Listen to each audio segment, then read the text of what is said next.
Sheriff, this here town ain't big enough for the two of us. Buckshot Bill, I've been fixing on taking you in for a spell now. Well, I ain't. Did somebody say spell? Thunderwave.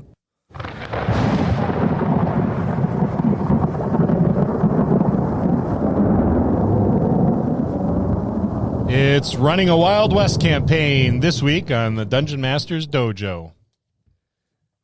Support the Dungeon Masters Dojo by heading over to Apple Podcasts and Podchaser and leave a review. Take the time to leave a comment as well. This helps make us more searchable to those listeners interested in content such as ours. But more importantly, we want to know how we are doing and what topics you would like to hear about. Another way you can support the DMD is with a small monthly donation, so we can continue to deliver quality content to you, our listeners. This also helps us to upgrade and replace equipment. Head over to Anchor, to the Dungeon Masters Dojo page, and click the support button. And now, onto this week's episode.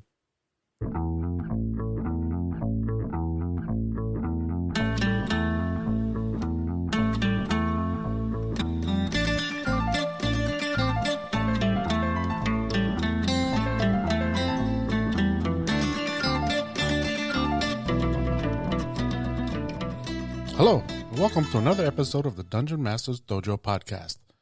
This is a show for game masters, as well as experienced and new players alike. We hope to bring you the tools needed to not only be a great GM, but to help you develop as a player. I'm your host, Louis Aponte. Our stars of the show are Scott Labby and Bill Robotile. Let's enter the dojo and see what both Bill and Scott have in store for us today. Well, howdy, partners. Howdy. Hi, y'all. So, Westerns, I guess they're a thing still? No. I can't remember the last Western that came out in the theaters, but About Western campaigns. Western campaigns I don't think get the attention that they deserve. Which is unfortunate, because I really like the Westerns. Yeah, and I think you could do a lot of cool stuff with Westerns. Yeah, I mean, how can you not like a Western? I mean, Clint Eastwood, Yeah. Just all the spaghetti Westerns back there. It was fantastic. I mean, hell, everyone had a gun or four. You get to ride a horse, stagecoach chases, runaway trains after a masterful heist, all things considered a hell of a lot of fun. Yeah, and now bandanas are back in. Everybody's wearing a bandana now like they're about to rob a train, so why not have a Western campaign? Everybody's already dressed for it. Yep. So, why run a Western campaign? My opinion of it is you see, I mean, the RPG world is full of fantasy genres, sci-fi, post-apocalyptic, alternate history, steampunk. Nowhere to be found are there Westerns. So it's something that a lot of people don't encounter, and it's a nice break. They were fairly decent in the 80s. There was a few of them out there, 80s and early 90s. But yeah, they kind of faded away, which is too bad, because I really enjoyed it. Yeah, I did too. I liked Boot Hill. I liked the later editions. I think it was third edition Boot Hill and on. It was more like a role playing game than it was a. It was kind of like a war game. The first edition almost. Well, it depended. We had Boot Hill in our group, and it was preceded the group we have now. Again, a lot of people who were rules light and role play heavy, and we'd role play board games. So it wasn't that big of a stretch for us. We just had a blast with it, and we just referred to the shooting section when we got into our gunfights and just had fun from there. And, one of the things we always kind of go back to when we do something like this is that, a different sort of game, even for a short period of time, could be really refreshing. It recharges the mental batteries. And this is one of those genres that I think people don't embrace enough of. I mean, we had back in the 80s, there were tons and tons and tons of different genres, from, spies with Top Secret, or there was even one with that took place during the Prohibition. I forget that. Gangbusters. Yeah. Yep. But now not so much. It seems like it's faded. But back in the 80s, Westerns were still a thing. Clint Eastwood was still in the theaters. They were still popular, right? Not so much now, unfortunately. But it's rare enough to be like an interesting novelty to the people at your table, and they're probably expecting something different, sci-fi, fantasy. Right, this will be different. This will be very, very different, and refreshing. I think with a little bit of thought, you can have a really, really entertaining Western campaign, or even just a one shot or a short run over a month or two. It could be really, really fun. So, settling on a setting. Yeah. What's it going to be? There's a lot of cool stuff you could do with the Western, right? You could go Wild West. Yep, stick with like true genre. Yep. Alternate history is pretty cool, where it's taking place in that Wild West period, but things are a little bit different. History didn't play out like it normally had. I like Weird Western. Weird Western's fun. Weird Western's fun. Did you ever read, there was a comic book, Weird War Tales? Yes. And it had a bunch of stuff from all these different genres. It was almost like a kind of a clean version of heavy metal. Yeah. And they had some bizarre stories that were great. They delved a lot into the supernatural. Yeah, that would fit into a Weird Western setting very, very neatly. Mm-hmm. I mean, you if you're looking for references, I mean, there's a whole bunch. There's the Cowboys meets Alien. Yep. So you can see the movie Cowboys versus Aliens. Pretty easy, that one. What? Hey, Bill, was it me or did Harrison Ford look just disgusted and tired throughout the entirety of the movie? I think he was pissed off at his agent. That's the impression I immediately got going. When I'm done this movie, I am going to just Rochambeau this SOB. Yeah, that's the impression I got. Cowboy meets time traveler. Back to the Future 3. Yeah. Or kind of like a Connecticut Yankee in King Arthur's Court, only a little further down the timeline. Yep. Then you got Cowboy meets monsters. Yeah. Tremors. Yep. Yeah. That is a perfect Cowboy versus sure meets is. monster. Yeah. And then Cowboys in the Future. My favorite go-to, Mad Max. Yep. Firefly. Or Firefly. Those are cowboy movies. Yep. I'm gonna throw this out there. Cowboy superheroes. I was just thinking something similar to that. Sort of like what you did with the Donnelly Files, or was that Matt that ran that one? That was me. Okay, yeah. That was one of you, but that was actually very fun. Yeah. Cowboy superheroes. That's probably what I'd be leaning towards for my. Oh, I'm going to agree with you on that. That one was very fun. Not Avengers level stuff, but yeah, very low power, like League of Extraordinary Gentlemen. Yeah. Caliber, where everyone had a skill or two that was extraordinary. Yeah, but they were special. But not superhuman. They were just extraordinary, and that was fun because everyone got to flex their muscles and their history knowledge. Yep, we're gonna have to do that again. Yeah, that was very. I've fun. been fooling around a little bit with it. So yeah, there's a bunch of settings you can play with, and more than enough resource material, and just straight out cowboy movies. Clint Eastwood must have 652 of them by now. So my favorite cowboy. I really dug the old Wild Wild West movies. The TV series. Yeah. Not the Will Smith the movie. Yeah, no, sorry, Will Smith. We dig a celebrity like every week. But no, and I do. I like, as far as actors go, Will Smith is one of my favorites. But I didn't like the movie. I just didn't. I'm sorry. I put it on the same par as his rap. That's right. He was a rapper, wasn't he? Yes, he was. The Fresh Prince. Well, DJ Jazzy Jeff and the Fresh Prince, not the French Prince. He tried. Of Bel Air. Of Bel Air, yes. Those the old Wild guys, the 60s were full of awesome material. Well, yes. Later on. Let's get into that. We're going to do an entire episode of what we liked about the 60s and 70s. Yeah, and it wasn't just because the drugs were awesome. Can I say that? You already said it. I already said that. The drugs were awesome. All right, just if you're going to do true timelines, all I suggest is do your homework in this genre if you're not familiar with it, because someone at your table will be. I'm one of those people that's very, very familiar with the Wild West. The firearms, the technology, that's kind of like right up my alley. I will pick apart a game master that doesn't stay true to it if he's going to try to run a true campaign.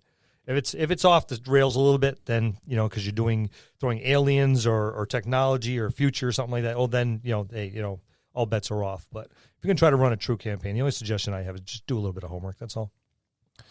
Super important when you're doing anything historical. Yes. And you know what? Even if you're doing an alternate history, still knowing the technology is really important. You could take a steampunky slant on that, Mm-hmm. and that's fine. But the bulk of the technology you really need to know, because sometimes you could have a Western that has telephones because they were around, but when were they around? You have to kind of know that time period where the telephone started to become a thing, and how they work. They worked a little differently than we're used to. And nowadays. where they were available too. Yeah, and that's very important. They may be available in like New York or Boston. Mm-hmm. But not in Walnut Grove where the Ingalls live. That's and then you think back to your fantasy characters; they all have skill lists. Well, you're going to have those skill lists on your Wild West player, character as well. So, like you said, get used to technology, but it's not just guns and railroads. There's leatherworking, blacksmithing, cobblers, coopers, tinsmiths, farriers. I mean, there's an awful lot of other skill sets that if you know even a little bit about, you can get a long ways in a game like this. So let's talk about finding a rule system. How would one go about doing that? Or what should they look for? I've played Boot Hill, as I mentioned. I liked Boot Hill. I also liked Aces and Eights. I've played a little bit of that. I loved Aces and Eights. But you could also use a rule system you're already familiar with that may not necessarily be made specifically for like a Western. You can adapt or reskin 5th edition D&D, mm-hmm. right? If that's the system that you play. If you're going to do a whole new system, get something small that's easy to read. If you have a OSR D&D clone that's a Western out there or something like that, go ahead and grab that. That way, that'd probably be the easiest way, especially if this is not something you're going to run for a long time. Yeah, and they tend to be a lot less expensive than like a $50 book. I've gotten a couple of the OSR things, just $6-7. That's reasonable. You could buy 4 or 5 of them and not break the bank, and then have one, for every player at the table or every other player or whatever have you. You can also try Marvel. I was just going to say Marvel. That's our go-to, or my go-to anyway. I like Marvel. It's adaptable to just about anything. Yep. Because you add all these Marvel had a few cowboy superheroes in there, like the Ghost Rider before he became the the Ghost Rider of today. Yeah, there was a cowboy Ghost Rider who was not supernatural really, but he was still a thing, and there were a couple other ones whose names escape me now, but it's a very versatile system that you could pretty much use for anything. And if your group is familiar with it, why not use it? And you get it cheap. It's free online. Yeah, well, right. Let's think about Jonah Hex. He's DC. Jonah Hex. He's DC, but yeah. DC had a pretty good superheroes game back in the 80s. It was a lot more complicated. And there was also the Phantom Rider. Phantom Rider, yeah. Yep. So pick one that you know. Why not? Well, I mean, like I said, Boot Hill was kind of fat. The 3rd edition is probably their best, but it was fairly fast and loose. Rules light, role play heavy. Marvel's very, very adaptable. If you want to stick true genre, Aces and Eights is your best way to go. I enjoyed that game. I think it's like one book, or at least that's what I got. No, there's more than that. There's a good size, start off compendium, but there's a few spinoffs for it as well. It has a very detailed and in-depth shooting system.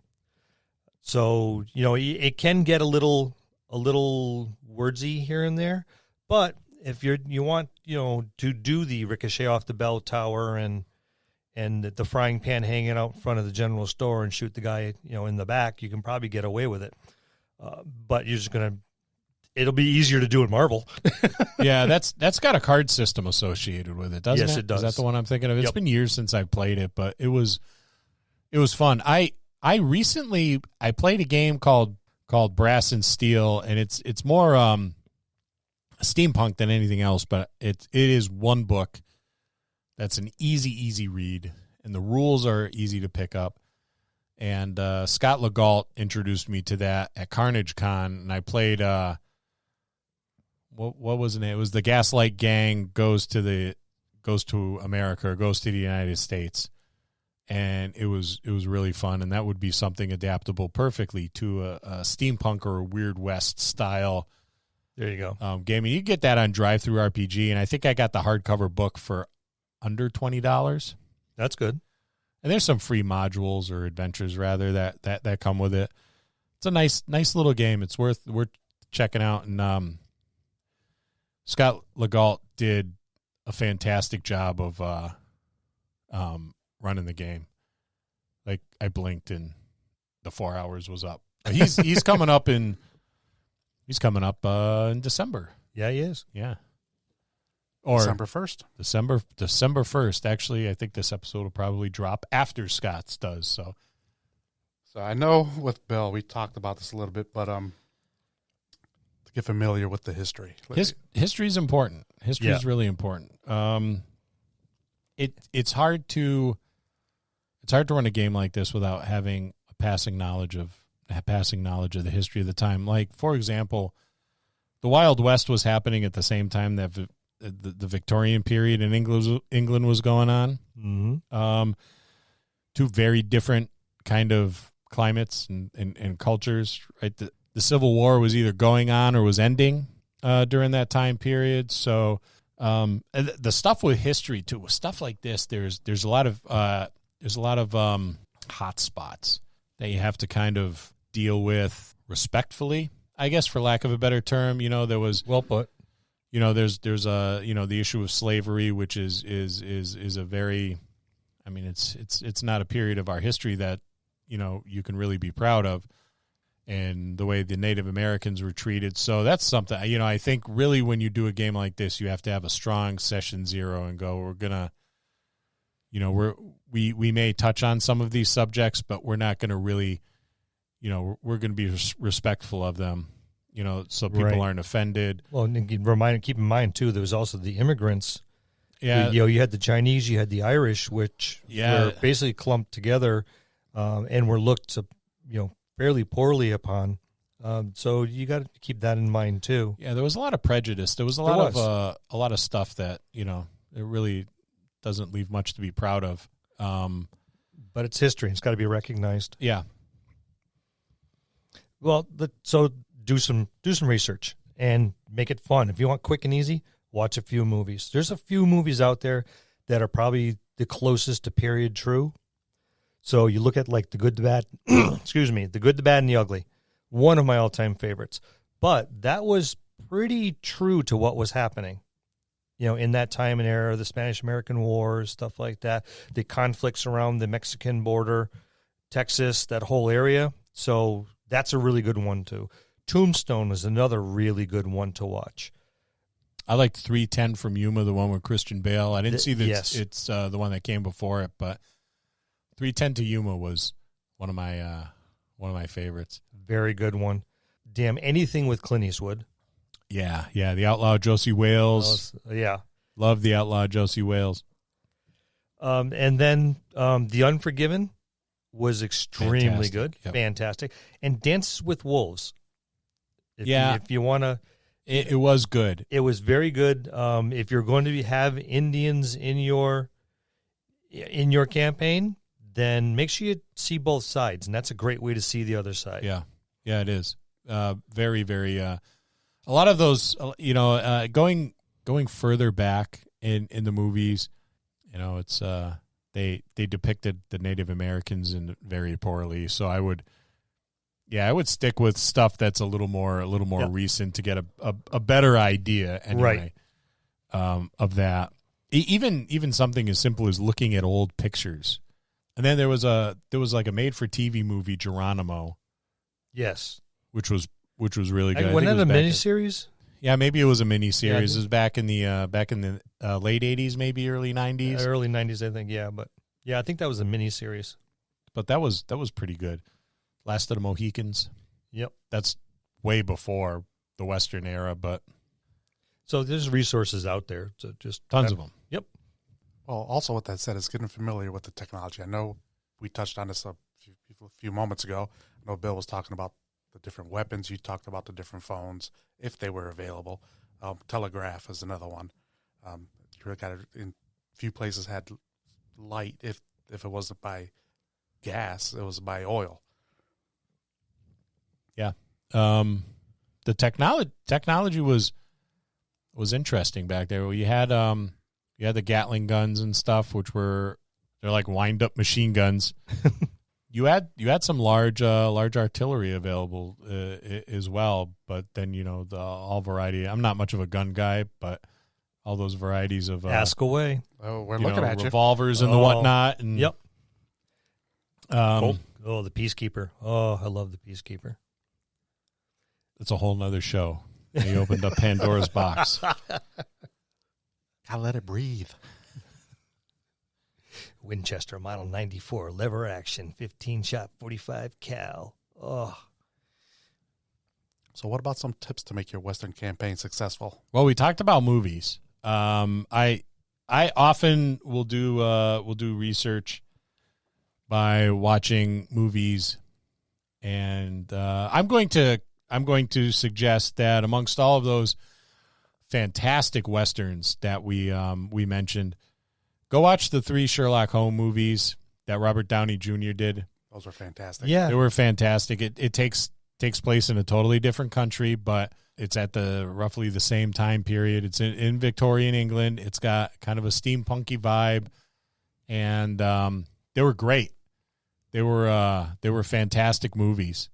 Well, if your campaign is going to be running in a larger city as opposed to a small town, that would be a fantastic resource. Yeah. The technology was spot on for about that time. Yeah, you had that industrial period going on, and the same was true for the United States in the larger cities. And the Wild Wild West. And the Wild Wild West. The Wild Wild West was Lose our Artemis Gordon. Yep, he sure is. I sure am. That was that's an old show It is. that I don't know if it's aged well or not, but It has. I still watch it on Comet TV. Oh, no, that pastel blue 3-piece skin-tight suit is exactly what most people are wearing these days. yeah, I mean, I would rock one. It'd be disastrous, but I would. No, you would wreck one. I would, yeah, I think. Yeah, probably. That show was great. Shows like Gunsmoke and everything are good fodder for a GM looking for ideas. The Rifleman. The Rifleman, Bonanza.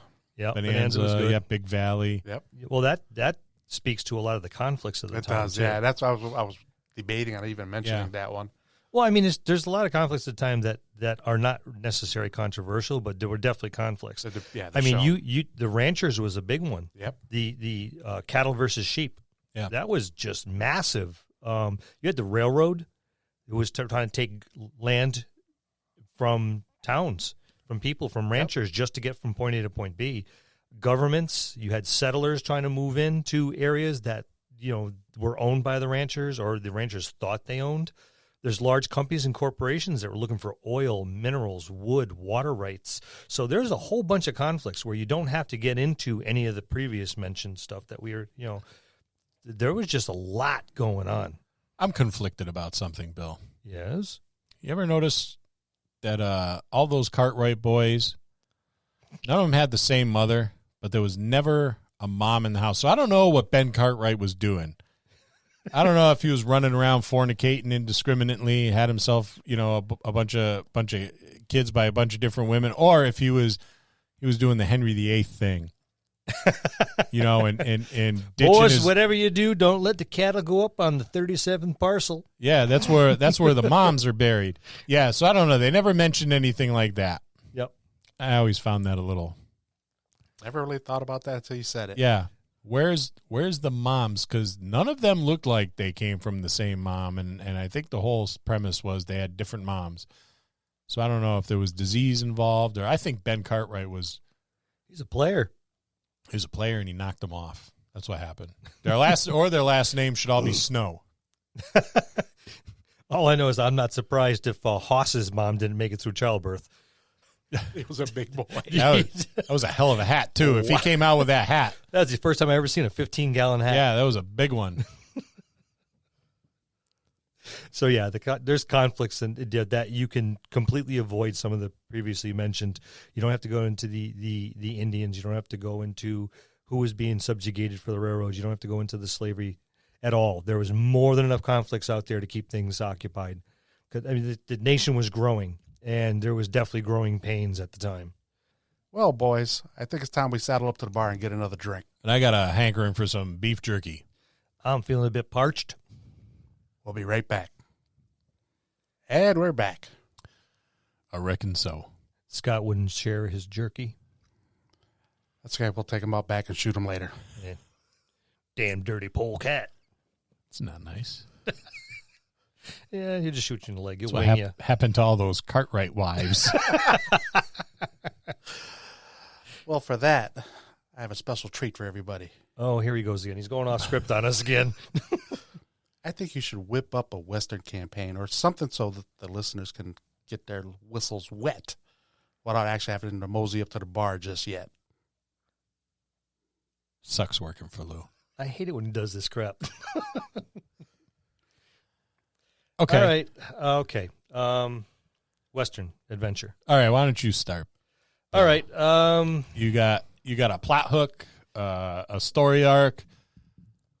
Okay. Let's go with the good old standby. Who robbed the bank? Lou did. Yeah, probably. The door's been blown off the hinges by a thunder wave. Let's see. One man that's never been seen before is lying dead in the street. The money's missing. The front doors of the bank are wide open. The man has a parcel on him with some documents leading to a mining company. How's that for a start? All right. That works. All right. Let's do a cowboy superhero campaign. Okay. Yeah. All right. Now we're getting interesting. Yeah. Superheroes. Okay. Let's take this from existing movie or TV characters. All right. So who are some big super heroic, maybe not possessing of powers, but super heroic cowboy kind of icons? Tonto and his sidekick. Tonto and his side. You mean Scout? His horse? No, the guy in the white suit. Oh, the Lone Ranger. Colonel Sanders. Oh, that guy in the white. Yeah, Tonto in the. Yeah, you know what? Let's do that, but let's not hire Johnny fucking Depp to be Tonto, okay? No. Chief Jay Silverheels must have been rolling around in his grave because of all the people to hire to do the Lone Ranger movie to play Tonto. Johnny Depp? There's like because he's willing to wear a dead bird on his head? Yeah, and there's really?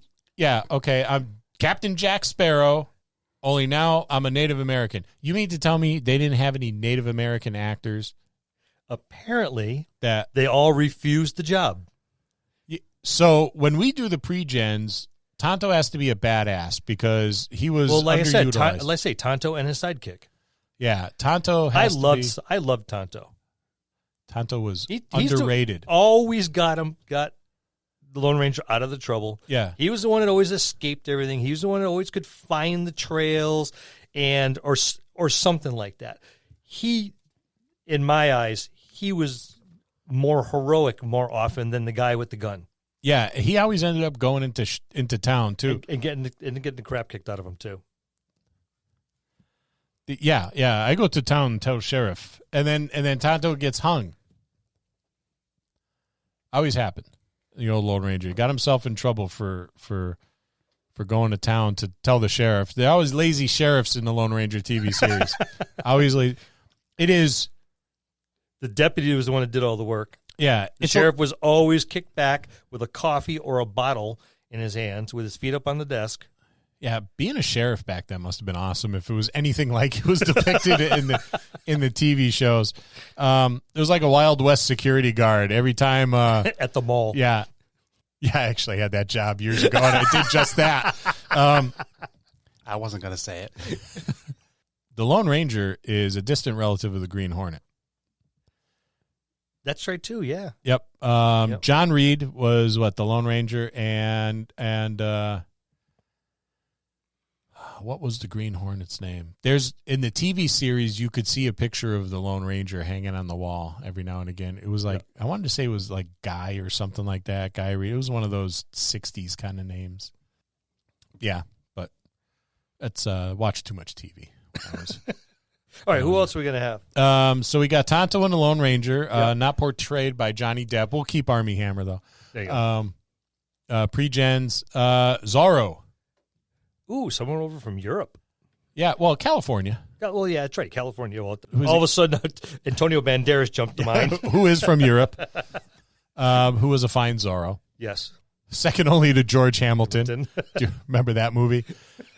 Yeah, I think Zorro, very much so a superhero. I don't know if the timelines line up, but who cares?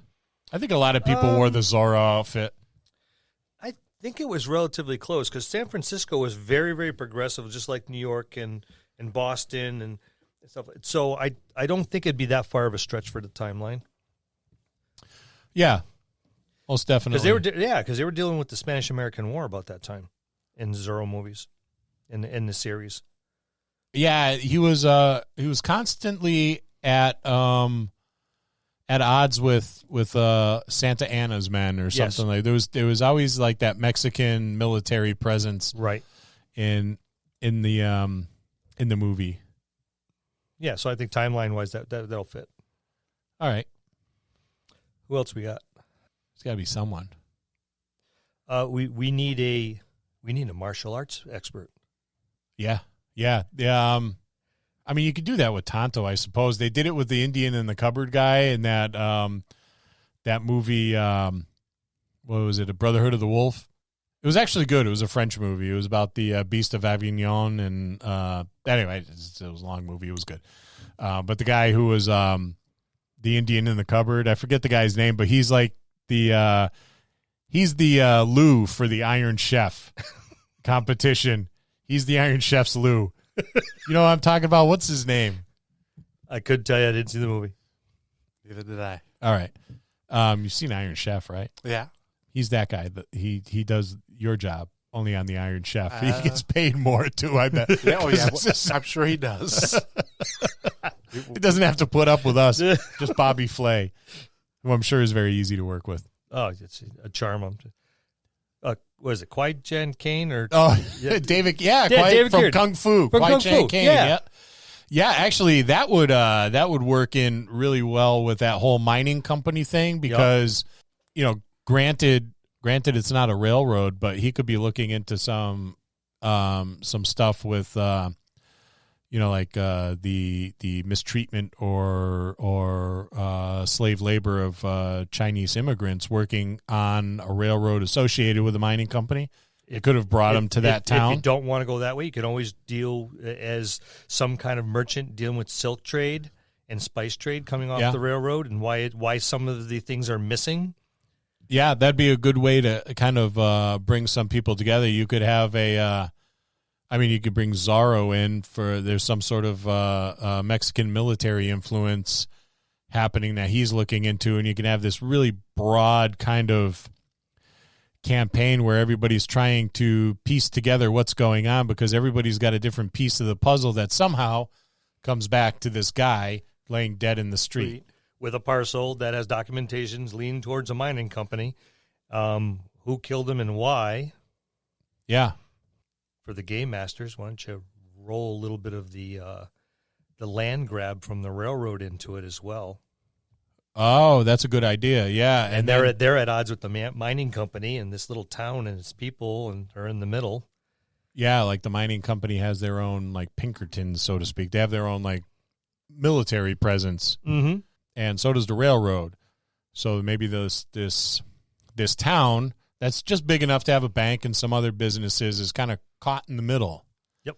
Because maybe that's where maybe they're sitting on a parcel of land that both the mining company and the railroad are looking for, are looking to acquire. One more. Did you ever see the Scarecrow of Romney Marsh movies? They took place during the Revolutionary War, where it was like he was a doctor, I think, by profession, but him and two other people would ride around with scarecrow masks on. Well, they dress like scarecrows. Vaguely familiar. Yeah. That was from old TV. That was really, really. That was what was it, the Wonderful World of Disney? You know, Yeah. every Sunday afternoon. Yeah, that was one of my favorites. The series right after the Witch Mountain series. Yes, that was a good one. So people in our age group would probably know that. Look it up. I'm sure it's on YouTube or something like that. Somewheres, yeah. So totally different time period, but it could be a mantle that was kind of like handed down. So maybe this doctor, maybe they bring the man who's not quite dead yet. Oh, he's still got a pulse. Someone finds a. That's why you don't let the mortician do the call of death. Right. He's just trying to drum up business. Instead, they got this doctor that's there. Bring him to the doctor, and the doctor turns out to be a PC, right? And the doctor is a descendant of, I forget the doctor's name, from the Scarecrow of Romney Marsh, but he's kind of taken up the mantle as well, just in this area. That's how you kind of thrust everybody together. Well, it's good we got a doctor. I mean, someone's got to have, every group's got to have a cleric. Got to have the healer. Got to have the healer, so. Got to have the healer. You know, maybe Tonto could be like a shaman or something like that too. You know, there's I would think adding a mystical aspect to Tonto's character would be kind of cool. Awesome. That'd be awesome. You know, where he has kind of like that pagan mysticism, but is still a badass. Yeah. So we got that all laid out. What else you need, Lou? We've got a plot. We have a mystery to start it off with. We have a cast of characters. Yeah, we got our pre-gens. What else you looking for? I know we put them on the spot. Do you put us on the spot? Right back at you, buddy. Take that. I was doing research. Oh. Getting ready for the next episode. Can we finish this one first? So what do you guys need to finish it then? What do we need? Well, we got it started. Finishing is a couple game sessions down the road. Yeah, but you guys always say you start with your big bad at the end, right at the beginning, and then work your way backwards. So what's your big bad like? We have two big bads. We have a mining company, and we have a railroad arguing over the same piece of land. And funny, you got the dead man in the street, there's shoot-ups, there's a bank robbery, and the sheriff doesn't seem to be doing a damn thing about it. What if the sheriff is the one that owns the land? Yeah, so how do our heroes get involved now? Well, they gotta figure out what's going on. They gotta figure out who the big bad is. So maybe maybe this guy who's got the the mining document, maybe he's got a couple last words before he passes. You know, the doctor can't say him, but he utters a name. Is it the name of a person, or is it the name of a location? Is it the name of a company? We don't know. So that sets the characters off to try to discern what that name means. And maybe it is the name of a location. Right? So they go to this location and they find out the head of the mining company, or maybe not like the owner of the mining company, but his manager, his minion. Yeah, he's of Native American heritage, not fully Native American, but maybe his mother was a white woman who was brought into the Native American tribe, whatever it was, and he was the product of this union. So he's got some of that shamanic mysticism about him, and he's looking to take over a piece of land that's an Indian burial ground. It's like this huge swath of land that is going to be part of the railroad or the mining company, whichever side the GM decides this guy's going to be on. But they're looking for this chunk of land in the town, so he's going to raise an army of undead to combat the opposing factions, like hired guns. He's got his hired guns, and he's got this army of undead that he's going to use to kind of tip the scales in his favor. So that's something we can bring Tonto in on. Yeah. To kind of battle out a big recognize that what's being used and battle out, see if he can find a way to disenchant the dead. Yeah, so he's doing that. Maybe he's engaged in this like kind of magical shamanic battle with this guy. In the meantime, maybe the head of the hired guns is going to do the the kind of like that street level showdown, with a quick draw with the Lone Ranger, and the kind of like head goon for the mining company is who's kind of like keeping all these like the slave labor force of Chinese immigrants in line. Maybe he learned kung fu and the culture because he spent time in China. And now you have a big bad to have the big showdown with Kwai Chang Caine. Maybe it was like his kind of brother in arms, so to speak, or a fellow. What was he? He was a Shaolin priest. Shaolin priest, yeah. So you got this big bad. But he stepped away from the he stepped order. away from the order, and now he's got all this the taken by the greed and everything of the Western world. So they have this big kung fu showdown, and I guess poor Zorro gets to watch all this awesome epicness go down because, I don't know what to do for Zorro. He's got to have his every player has to have their spotlight. Every character has to have their moment. Well, we already said that the one faction or the other is being backed by the government, which could very easily be a Spanish influence coming up out of Mexico, and their lieutenant sergeant general of theirs is a very apt swordsman himself. Yeah, so maybe one side has the backing of the Mexican military, and that's the reason why that this manager of Native American descent is trying to raise an army of undead so that they can kind of level the playing field a little bit. So against an actual army. Yeah, so maybe Zorro has his sword fight against this lieutenant or whoever's in charge of the Mexican forces. But you have to do that. That's got to go down like at the mine because you have to have, number one, several windows and lots of stairs. Yep, scaffolding as well. Scaffolding. Yep. Someone's got to plummet to their death once they get to the top of the scaffolding. Oh shit, I want to play now. I do too. I'm smiling over here. I'm like, I want to get in on this. We got to pull a table together. Yeah. Geez. What are you guys doing tomorrow? That sounds like a lot of fun. Yeah, I don't know. What do you think about that? Did we flesh it out for you, buddy? You see the smile on his face? I'm ready to play. Let me go get some dice. Yeah, let's do that. Get the binder of the bootleg Marvel rules that you got off the internet. Shh, that you can't say. Oh, we can't. Just disregard. I don't think they're bootleg. I think it's an actual page that anybody could go to now, because it's Marvel. Yeah. Let that all classic Marvel forever. Yeah. Yep. Awesome page. PDF files of everything. Everything for free. I think they accept like donations and stuff. Yeah, so if you're going to go do that and download everything, throw them a couple bucks to keep the website like that alive, because I don't think you could get the PDFs on DriveThruRPG. And to get the books from like Amazon, it's like $200 and something. That's just for like the basic set. It's expensive because it's all collector's items. Yeah, that's exactly it. To become collector's items. Well, do we fulfill your request, sir? Why, yes, you did. Your Western fantasy. And it's a fantasy, and it's a good one. I like it. All right. And those are our tips for running a Western campaign.